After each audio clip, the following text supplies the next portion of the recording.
All right, my name is Giuseppe Chancho, and I have been working with Adams County Fire for 5 years now. My position at the fire department is I am a firefighter slash EMT extraordinaire. All right. What is your reason behind becoming a firefighter? Like I said, some of the reasons I became a fireman was because I didn't want to sit behind a desk my whole life.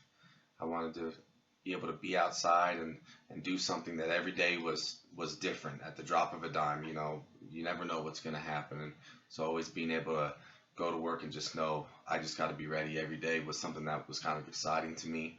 I said I played sports my whole life, played sports in college, and I like living with people and having that team aspect. And so the firefighter side was kind of a good way for me to still stick with that team concept and live and eat with each other and all that stuff. So that's one reason why I picked being a firefighter or chose that path. I also chose that path because I love the schedule. Hmm. Here we work 2 days on and then we have 4 days off. Wow. So that gives me the opportunity to have a little side job or do whatever I want to do in my free time. So those are some of the main reasons why I chose to become a fireman. Okay. What is the process? What was the process of you becoming a firefighter? So the process after I graduated from school, I went to EMT school. Oh Oh God. shit. So good. Oh, we're good. Oh, no, yeah, I'll crop it. So after college I went to EMT school and got my certification for EMT and IV.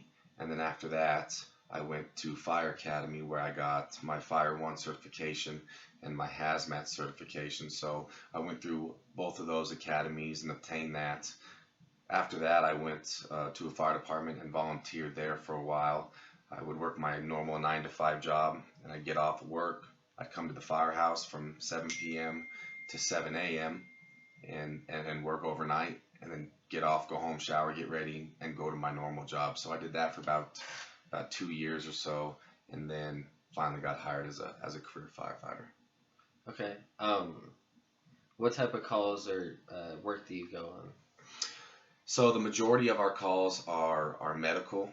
So that could be anything from a car accident to a diabetic to a heart attack, from a gunshot wound, stabbings, uh, anything of that sort, any type of trauma or medical is like the majority of calls that we run on. After that, we could run on people who were trapped from fires. Obviously, we still run a good amount of house fires, business fires, things of that sort. So the majority of our calls are medical, and then fires kind of would be second. Okay. What is a big misunderstanding that a lot of people say about firefighters or stuff like that? Um, Number one, being a part of the fire service is not like the show Chicago Fire, first off.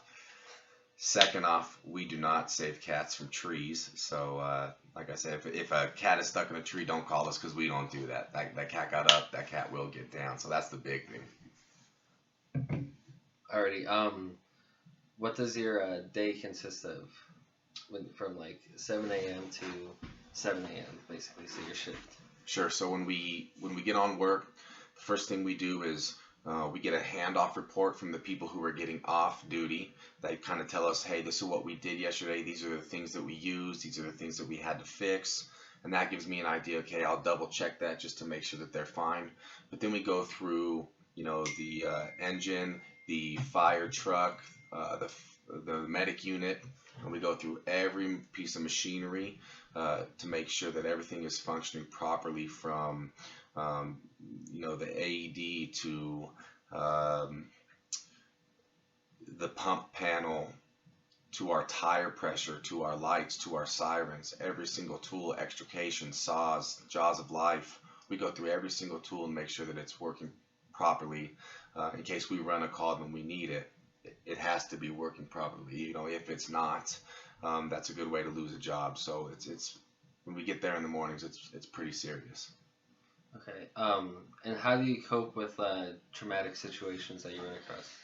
Um, like I say, when I first got on the job, I saw a lot of death, and at first it was a little different for me, kind of seeing that for the first time. But after a while of seeing it, you kind of get used to it, and you understand that that's your job, and you have training to deal with these situations, and so you, to a degree, need to separate this situation from yourself because you're there to do a job and you need to do it to the best of your ability. So there are some calls that stick with you when you see kids hurt and stuff, and everyone has those certain calls that they don't like to run, but you still have to be able to put that in the back of your mind and go do your job. Hmm. Okay. I think that's all my questions for you. Thank you for your time. And yep. Thank you. All right. That one's better.